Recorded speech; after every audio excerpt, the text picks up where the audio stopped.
Okay guys, we're back on this 2008 two-stroke Mercury outboard engine. It's a 150. Now it's important when you're changing your spark plugs, there's a few tips. You want to support your spark plug wrench on the bottom of it when you go to break it loose. If you don't support it, you can break the end of that spark plug off, the ceramic part. So put your hand underneath it like this, give it some support and bump it free. And you're gonna make sure you don't break those plugs.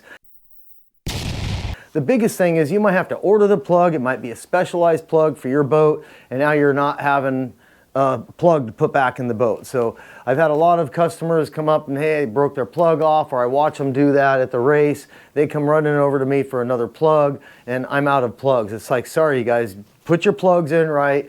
Don't put any weight on that ceramic end part of it. You can see telltales of an engine starting to go out. If you see shavings or any kind of aluminum or any particles of anything inside that combustion chamber, it's a telltale and you need to get some extra help. Get a camera down in there and get that head taken off, get the cylinder taken off and see what's going on so you don't have catastrophic damage down in the bottom of your engine. Now with the spark plugs, it's very important to get yourself a gap setter and set your gap to whatever the factory says it's supposed to be at. When you do that, it's going to get the perfect firing, heat, and efficiency from that spark plug, and your engine's going to run a lot better. So make sure that that gap is right. Sometimes people will drop those things, put them back in the box, and it's barely open, and you're not going to get a good gap. The other thing you want to be careful of is make sure you don't bend that little tip in the ceramic area. Okay, everybody, so this is just a real quick thing that you gotta know. It's very important. I see a lot of guys showing you videos of putting spark plugs in, but I don't see them covering this part. A lot of them talk about plug gapping. Some of them just put the plugs right in and don't even gap it at all. You always want to check this plug gap. If it's been dropped in the showroom floor or at the shop, those things are not going to work right in your engine, and you could have a catastrophic failure if this stuff breaks into your engine and it goes down into that cylinder. So it's very important to make sure you gap this right.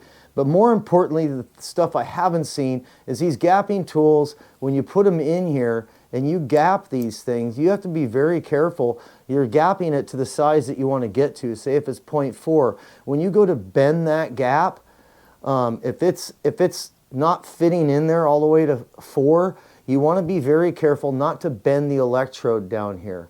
It's very easy to bend that electrode, and then you have a gap that meets, but it's only meeting the gap because you bent the electrode and not the top part. You want to bend this part up here and not that electrode in the center down here.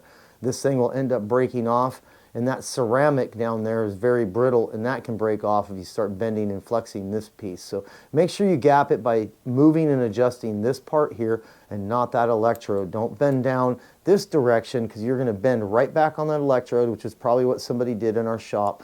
You want to make sure you bend down this way or get a tool that is going to pull this up. And there's different styles of gap tools that you can get. But again, make sure you get get something that can adjust this open without bending your electrode, and you'll be safe on the water. Hope this helps you guys out. Let's get back out to the boat and put this in without breaking this ceramic off and costing yourself $15, $20 spark plug if you're in a specialized motor, only $10 if you're in a normal motor. But here's the key. If you don't have another plug, you're not going back out on the water. So it's not about the money so much as the time on the water or waiting to go back to get another plug. So hope this helps you guys out. Let's get back out to that boat now.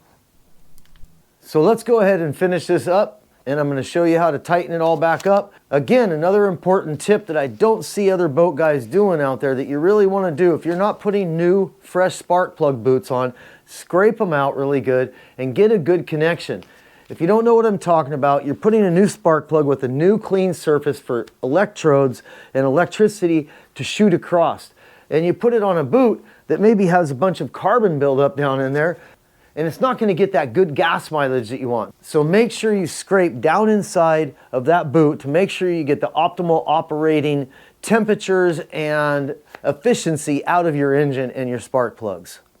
Okay, so hope you guys enjoyed this video. Make sure you subscribe, like, and share, and hit notifications on your device and in YouTube settings.